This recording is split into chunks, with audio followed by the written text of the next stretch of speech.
And welcome back to LycanStudios. Hopefully you guys are having a fantastic day. Usually I talk with my hands a little bit, but as you can tell, probably in the corner, right, well, there, I got my buddy Jax on my arm. So yeah, he's been laying with me for the last like hour. I don't know what he's doing.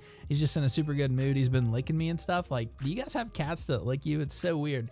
But yeah, as you guys can tell by the title of the video, we are going to be talking about all the spoilers that we know so far. So this was posted 3 weeks ago by, winteriscoming.net. So we're going to be taking a look at it and diving into it. So yeah, hopefully you guys enjoy it. Of course, before we get started, I do want to say a huge shout out to Lady O, or the Lady Olenna Tyrell. She's been here since the beginning and definitely deserves the shout out. She was the first one actually to comment on my last video talking about my new website, LycanStudiosHD.com. You should check it out if you want to.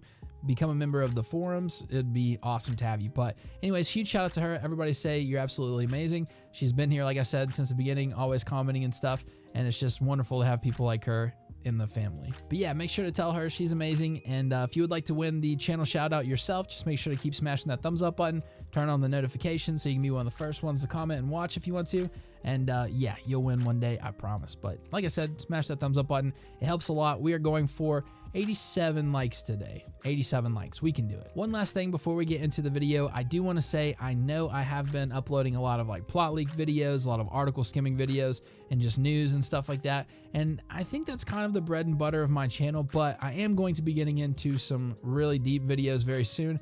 Just the schedule that Jessica has really been throwing me off. I've really been at a time constraint. Like, it's past midnight right now, and I'm working on this video, and I'm trying to get ahead on these 2 days I have off. So yeah, you just bear with me, please, because I'm just really trying to upload as much as I can, but I don't want my content to suffer at the same time. So I do these enjoyable videos, these kind of easier videos, kind of like a fill-in type thing, you know, while I'm working on something big. But I am going to try to get those videos out faster. That way you guys have something super entertaining to watch, and not just listening to me talk about stuff that's already available to the public, you know what I mean? But nonetheless, hopefully you guys are enjoying these, and yeah, let's talk about it. So it says the 8th and final season of Game of Thrones premieres in April. Naturally, HBO has released precious little information about it. We know who directs each of the season's 6 episodes. We know that those episodes will probably be longer than normal, and we know that HBO has spent a whole lot of money and time making sure the home stretch of this story is the best stretch. Historically, leaks are a common problem on the set of Game of Thrones. Ahead of season 7, if you knew where to look, you could pretty much find the whole story laid out for you. HBO has done a much better job keeping a lid on things for season 8, which is impressive considering the scale of the production this time around. It's actually kind of funny because I read an article talking about how Sophie Turner has told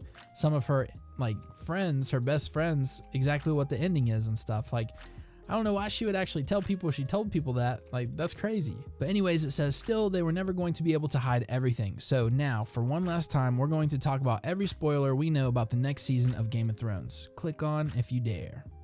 All right. So the first one, did Tormund and Beric survive the wall? It says Tormund, Giantsbane, and Beric, Giantsbane, almost definitely survived the fall of the wall. Let's start with a mystery posed at the end of Game of Thrones Season 7 when the Night King blasted a giant hole in the wall at Eastwatch by the Sea. Tormund, Giantsbane, and Beric Dondarrion happened to be on top of the wall at the time, and the episode left ambiguous whether they survived its fall. We could point out that the episode went to the trouble of showing us that Tormund and Beric ran far enough along the wall to escape the collapsing section, or that the cast members, like Jaime Lannister, have openly said that they think Tormund lived. But for the best proof that these two will be okay is that Christopher Hivju, sorry if I'm mispronouncing that, was straight up spotted attending the Season 8 table read with the rest of the cast in October. If he were just playing a corpse, there'd be no reason to include him. Look at that good looking dude. That's not absolutely definitive, but we're calling it. Tormund and Beric are fine. They'll probably run along the length of the wall and try to warn the folks at Castle Black about the army of the dead being on the way. I agree. I do think they're both alive. I think Tormund and Beric have a huge part to play. Tormund, I guess, mainly just fighting and some funniness. But anyways, Beric, I got a feeling that that kiss is going to come in handy. So next we have the Dragon Prince returning. Now, I actually covered this, and a lot of people don't really remember that back before I took the long break, I used to cover the news every single day. So that was kind of the bread and butter. I didn't really read it just like this, kind of put it in my own words, but you know, I'm just giving you guys the straight source. I think it's okay, because most of these YouTubers that cover this stuff, They're just reading it and not showing it, so might as well show it. Rhaegar Targaryen will probably make another appearance. Game of Thrones has a lot of characters, and with only 6 episodes left, there may not be enough to spotlight all of them. We do know a couple ones who are returning though, including the fierce Lyanna Mormont, Bella Ramsey, and 2 characters introduced last season, Ned Umber, Harry Grasby, and Alice Karstark, Megan Parkinson. You may recall the pair from the season 7 premiere when Jon Snow made them swear oaths of fealty at Winterfell. Both of their fathers fought for the Boltons in the Battle of the Bastards, but Jon doesn't believe in blaming the children for the mistakes of their parents. There they are right there. So the next generation of Northern leaders will be present and accounted for, which is great. A lot of people are probably going to die in the conflict with the White Walkers, so the North will need younger people to step it up. However, the most interesting potential return is Wilf Scoldings. I did cover this. Scolding played Rhaegar Targaryen, Dany's brother and Jon's father, in a flashback sequence in the Season 7 finale. During filming, Scolding uploaded and then deleted a picture of himself outside the Europa Hotel. Why did I sound like that? In Belfast, the nerve center of filming on Season 8. Rhaegar's in town, more flashbacks. Oh man, that's crazy. Now this doesn't 100% mean that Rhaegar is returning, but also, come on, yes it does. The fact that Scolding deleted the picture is particularly damning. There'd be no need to get rid of it if it didn't give away something it shouldn't. As for what Rhaegar will be doing, we do not know. We imagine Bran will see him during another one of his trips into the past. Last time we saw Rhaegar, we learned that he and Lyanna Stark were Jon's parents. What will we learn this time? Next up, we have one for the book readers, which by the way, I finished 1. I'm working on 2 hardcore. I finished all the Dunk and Egg, which are super good. I actually enjoyed Dunk and Egg more than I have enjoyed A Song of Ice and Fire so far. And then I'm going to start working on Fire and Blood as well. So yeah, just had to throw that out there. Dunk and Egg is awesome. Huge shout out to Sonya for sending them to me as well. It says we'll get a bunch of new characters in Season 8, including Mark Risman as Golden Company Commander Harry Strickland. We didn't know that as well. At this point, you'd think Game of Thrones wouldn't have room for more characters from George R.R. Martin's A Song of Ice and Fire novels, but you'd be wrong. Fans who've read A Dance with Dragons may recognize the name of the homeless Harry Strickland, the commander of the Golden Company. Strickland will appear in Season 8, played by actor Mark Risman. That's a picture of Risman in Netflix's The Last Kingdom above. He looks like he'll fit right in. In the Season 7 finale, we learned that Cersei had drafted the Golden Company into a war to take back Westeros, so she'll need someone from the mercenary organization to play against. It looks like Strickland is it. In the book, Strickland is cautious to the point of cowardice. He's a complainer and loves elephants. I can't wait. We need some battle elephants. We'll see how much of that characterization makes it to the screen. There are also a handful of other new characters we don't know as much about, including Samus O'Hara as someone named Fergus. I don't know why I say it like that. Kind of reminded me of Supernatural. The links and actor goes to Shimmy O in Full Flow for deporting Patrick, whatever that means. We also have Frank Blake as a Northern Sentry. I'm not sure, that sounds super small. Laura Elphinstone as someone named Nora. Elphinstone is the one in the bed below, so her right there. We have a child actress, Bronte Carmichael, as Martha. And then we have Toby Osmond in a royal role. We think he might be playing someone from Dorne. He definitely looks like he would be from Dorne. So if Dorne comes back into the picture, what in the world could go down? That sounds like a video. We also know that actors Danielle Galligan and Alice Noakes have been cast as characters named Sarah and Willa, respectively. The 2 of them were spotted hanging out with actor Emir McDade in Belfast, talking about how they'd all just wrapped on something. We think they all filmed their scene or scenes together. While we can't be sure, we suspect that they're playing members of the Frey family. There's a Sarah Frey in the books, a granddaughter of Walder's. Perhaps we'll stop by there and see how the place is doing after Arya killed off most of the men. And those are all the new characters to whom we can attach actors. For others, we only have descriptions. That's very interesting. It may show Jaime and Bronn marching through the twins. That could be pretty interesting. Then it says we have one final batch of new characters. There are still a few new characters to get through for this final batch. We don't know who's playing them. Still, some of the character descriptions are interesting. We have a northern girl. This character is 8 to 10 years old, was brought up in a family of soldiers, and displays dauntlessness and integrity. The role is said to be a very nice standout part for a strong-minded young girl with a fighting spirit. We think this might be the role that Bronte Carmichael is playing. Then we have a boy. The character is 8 to 12 years old, physically fit, and comes from a poor background. The kid had to fight to carve out a place for himself in the world. The actor needs to completely own the scenes that he appears in. Note, that is scenes with an S. Then we have a sad-eyed young girl. This actress needs to be between the ages of 9 and 11, have a neutral southern accent, and will share one excellent scene with a leading cast member. That sounds very interesting. A young mother and her daughter. The mother is 25 to 30. She's poor and in a survival situation. The casting department wants someone who knows how to improvise. Her daughter will be played by twins. The girl should be aged 5 to 8. The character is slated to appear in multiple scenes over the course of one episode. A mercenary, 35 to 50. This guy is an authoritative, fit, cool, and charismatic military type. He needs to be able to ride a horse and will appear in 2 episodes. A northern farmer, aged 25 to 35. This guy's a straightforward, honest man of simple taste. Sassy and attractive girl, aged 18 to 25. She'll play opposite leading cast members in a memorable scene. Naked? This is another small northern role. Boobies. A northern sentry, aged 18 to 25. This is another role with scenes opposite leading cast members. HBO wants a characterful young northern actor with great timing. Great timing. A sailor, aged 35 to 50. He's a rough and ready seafaring type with a weathered face and strong presence. A military guard, 25 to 35. This actor can be of any ethnicity. HBO wants a fit and agile, excellent character with a good distinctive face, someone who can handle himself in a fight. A group of 5 characters who will feature in a scene where they're haggling over land. HBO is looking for actors with improvisational skills for these parts. I kind of got mixed up on that word, I'm not gonna lie. Improvisational. A male soldier, aged 30 to 40, they want a physically intense performance from a strapping squatty type. He'll need to have combat skills, so look for him to appear in an action scene. I remember covering a couple of these, but some of these I didn't even know about. Then we have a village girl, aged 18 to 25, who will be attacked in an intense scene requiring her to be naked above the waist. Boobies. A clean-shaven, grieving man, aged 30 to 40, he'll be in an emotional scene, although HBO doesn't want anybody to go over the top with it. Guard 1 is a physically fit 20-something who's good in a fight. Guard 2 is a tall, athletic 30-something. He's professional, dependable, and has one line opposite leading cast member.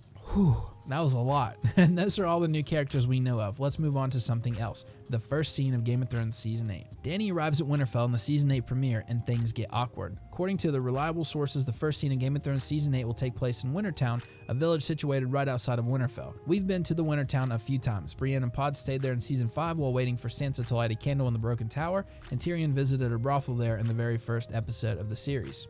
Boobies. As for what will happen in the Wintertown, EW James Hibbard gives us some hints in this huge cover story about the final season. Season 8 opens at Winterfell. We've talked about this in a previous video. Basically, it just talks about how it's going to look just like Episode 1. Very interesting. I think we're going to do a video comparing and contrasting what could possibly happen with Season 8, Episode 1 versus Episode 1, Season 1. Next up, we're going to Winterfell, new and improved. So we're just going to look at pictures, and maybe I'll talk a little bit about it, but you guys know this is kind of what Winterfell looks like. But basically, we've seen them prepare for war and do a lot of different things. They're going to have a really in-depth set. They're going to be able to move all around, shoot all kinds of different angles, and it's going to feel and look realistic. It also shows it being destroyed. If we click next, we got the epic battle. So yeah, we're going to have the awesome battle. I do think it's going to be Episode 3, but that's just me. So I know we've covered all of this. I had a video of it, pretty awesome, but we'll read what these guys have to say about it. So Peter Dinklage, or Tyrion Lannister, says it's brutal. It makes the Battle of the Bastards look like a theme park. Maisie Williams, or Arya, says I'm currently on my way to a night shoot, which is week 4 of 12 weeks of night shoots. It's just huge. The task is huge, but there's no better way to leave the show, to be honest. David Benioff, the showrunner, says having the largest battle doesn't sound very exciting. It actually sounds pretty boring. Part of our challenge, and really director Miguel Sapochnik's challenge, is how to keep that compelling. Okay, so does that... Well, that confirms that it's going to be Episode 3, right? Very interesting. We just confirmed it. Like 1000% confirmed it that it's going to be Episode 3. I think. How else will we take that?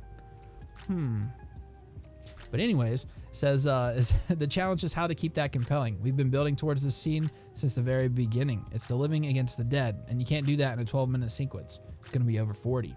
So then we have something else interesting. It says at some point in Season 8, there will be a scene between 2 leading cast members in the crypts under the Winterfell. It will end when they hear a horn being blown. As you know, in the Night's Watch, a horn is blown to warn of someone approaching, either rangers returning, wildlings at the gates, or 3 for White Walkers. We're not sure what the horn means in this scene, but there are definitely people, or worse, approaching the castle, and they are not friendly. Next up, we have Enemy at the Gates, which is a very good sniper movie. It says the Battle of Winterfell Fire. Yeah, so look at all these pictures. Look at all these pictures. We'll play this. Let me mute that. I think my desktop audio is muted anyways, but yeah, Winterfell is going to be crazy.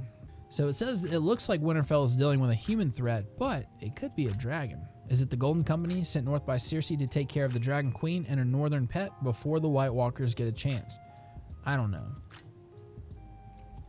I don't remember seeing this video though. This is pretty cool.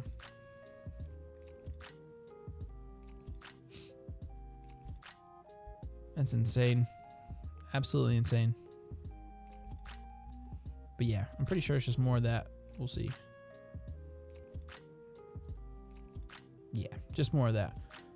And then we have another one. I think I did see that. Winterfell's on fire. Crazy. Yeah, look at that. Next up, we have blood on the walls, bodies on the ground. Yeah, the aftermath. I know we covered this, but you can see all these bodies, all these battlements. And then we have the world's biggest green screen. Now, we did definitely cover all this. I mean, everything from fighting to, you know, people running around with flaming swords. Absolutely crazy. Look how far away they were trying to take pictures and stuff of this. But that shows you how gigantic this green screen was. Ridiculous. We definitely have some Unsullied right through here. And then we have some more videos. But I did cover this in a previous video, so I'm not even going to worry about playing it. That looks like the Dothraki. And then we had some flaming swords. Very interesting. There was more than just Beric. So how's that going to go down? And then, of course, we have a trebuchet. So it's going to get very, very interesting. It continues. It just talks about the fog, which obviously tells me White Walkers. Shows an epic fight scene. You know, swords. Here it is, I think right there. Yeah, I think there was 3 different people with flaming swords. So, crazy. Then we have up close and personal with the dead. Now, I don't really know how in the world these pictures got leaked, but yeah. Look at that. Greyjoy soldiers. All kinds of whites. Made a whole video on this as well. I'm pretty sure I've covered most of this, but look at that fake dead horse. That's crazy. So this actually gets pretty interesting. It says Jaime Lannister and Brienne of Tarth will fight the army of the dead side by side. Now, we kind of knew this was going to happen. It says we know a couple things about Jaime Lannister's Season 8 journey. For example, we know he'll be sporting a new beard. Now, I did talk about this one. I remember when it first came out that he just says wherever he's going, it's going to take some time so his hair grows. And also that he was going to be working with Davos Seaworth. Now, this is where it gets pretty interesting. So it says, but there's some potentially bad news. You see, this year, Coster Walda, sorry if I mispronounced that, I'm terrible, was involved in a workplace-related arbitration dispute. At the bottom of the arbitration judge's ruling, there's an itemized list of all the income Coster Walda, Nikolaj, we're going to call him Nikolaj, has made in the recent past. There are 2 big takeaways from it. 1, he's doing just fine, making bank. But 2, he's only listed as having made money off 4 episodes of Game of Thrones Season 8. Does this mean that he only appears in 4 out of the coming 6 episodes? And if not the remaining 2, why not? Might Jaime die in this giant battle? Nothing's for certain, but we're starting to think Jaime doesn't make it out of Game of Thrones alive. You guys know I feel the same way, and easily episode number 4 could end the battle of episode 3, so whew, crazy.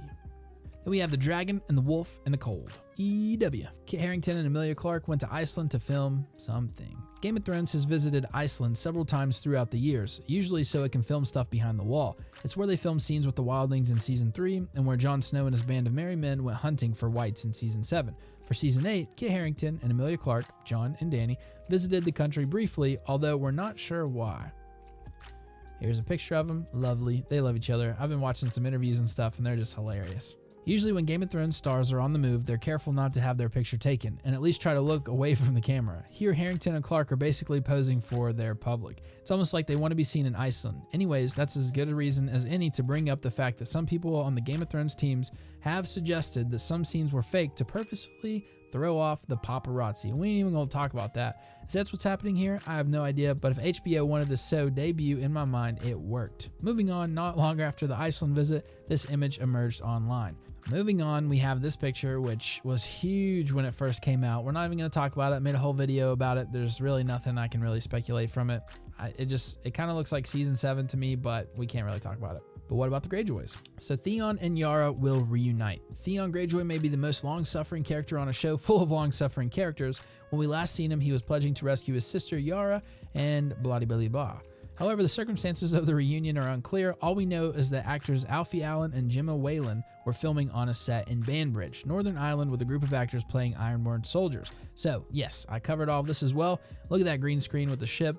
It's going to be amazing. It's going to be amazing. An old location returns. We'll return to Highgarden, the former seat of House Tyrell. Now, I think it said it was using aerial footage, but let me double check. Yes, it says HBO didn't film anything new at the Castillo. It's just going to use some leftover shots from Season 7. So we may just be seeing, like, snow falling. That's kind of what I think. Yeah, even at the bottom it says it feels to me like they're collecting shots of far-flung places to cut into a montage, but other interpretations exist. Shame revisited. So basically, Cersei's body double, who was used in the Walk of Shame scene, is returning. So that could be failed pregnancy, sex scene with Euron. You never know. Her bleeding, you never know. Maybe she dies naked. I don't know. But she's going to be naked. So this is just talking about how they're definitely going to be filming scenes in King's Landing, of course. But not only are they filming at King's Landing, Jon Snow will be headed there as well. So yes, we have seen Lit Harrington as Aegon. we've seen oh my god, I can't take it. We've seen Jon Snow walking down some steps. We've seen him walking with other people, and we have seen him with Cersei. Right here. Oh my gosh. I don't know what to think about it. There they are right there. They're right there, guys. Right there. I wonder if this is one of those fakies. Then we also have Cleganebowl, which we talked about a few videos ago, so no need to bring that back up again. Holy shit. And then we have Titanic Studios. Oh my god. You guys know we've been covering this since the beginning, watching its transformation. Absolutely huge. The Red Keep. We've seen gates blown up. We've seen guard towers destroyed. We've seen ballistas mounted on the top right there. We've seen it all. I was covering it since the beginning, which all this pretty much boils down to dragons attacking King's Landing. So something big is going down in King's Landing. You guys know that I think it's going to be episode 5. And also, you can't miss the silhouette of a dragon flying over King's Landing. More pictures of destroyed gates and guard towers. It's on fire. And there was a big old green screen outside of it as well. Oh, there it is. So you guys know I know. You guys also know that I covered the Unsullied and Dothraki at King's Landing as well. It's going to be super, super interesting. Archers on the left tower. And now for something completely different. Ghost. Yes, Ghost. Ghost is returning. Something I will probably never understand though. Hopefully it comes out afterwards. What's up with the bloody shoes? Wants me to view it on Instagram, but I'm not going to. You guys have seen it before. Arya's bloody shoes saying goodbye. What a joy it's been. Last woman standing. We don't know what that means. And then, of course, we did talk about it as well. They returned to the cave where Melisandre birthed her shadow baby. What in the world will that mean? Another section of characters, but this time we're pretty sure they're not coming back. Edmure Tully, Mira Reed, Tycho Nestoris. Then we return to the Dragon Pit. A lot of cast members gathered near the Dragon Pit for a mysterious, protracted shoot. We did talk about this. Could it possibly be an execution? I don't know. And last but not least, the video that I just don't even really want to do. There's a very good chance that Tyrion will die. Let's just read it. Before we begin, we need to stress that this is 100% not certain. However, there's an increasingly large body of evidence indicating that Season 8 will be Tyrion Lannister's last stand. And depending how much of you believe this, the manner of his death is a real shocker. First, let's prove up the death itself, starting with Peter Dinklage's own comments. I think Tyrion was given a very good conclusion. No matter what that is, death can be a great way out. Death can be a great way out. Way to kick the hornet's nest, Dinklage. Now that alone probably wouldn't be enough to give us concern. Dinklage could have just been throwing it out there as a suggestion. We got a little more worried over what special effects producer Steve Kolbach said when celebrating his 2018 Creative Arts Emmy win for his work on episode 706, Beyond the Wall. Skip to 123 for the big moment. Okay, I've never seen this. Now we're getting back to that fight night. And we can't tell you in what episode Tyrion dies. No. Or doesn't. That seemed a little pushed, not gonna lie. But then we do have Freaky Doctor, a YouTuber with an excellent track record for forecasting future episodes of Game of Thrones. According to him, in the final episodes of the series, Tyrion will be put on trial for treason in the Dragon Pit. This trial will be conducted by several people. I don't want to read it. We're scrolling down. That's it. That's all the spoilers you're gonna get. Like the video. Return tomorrow for more.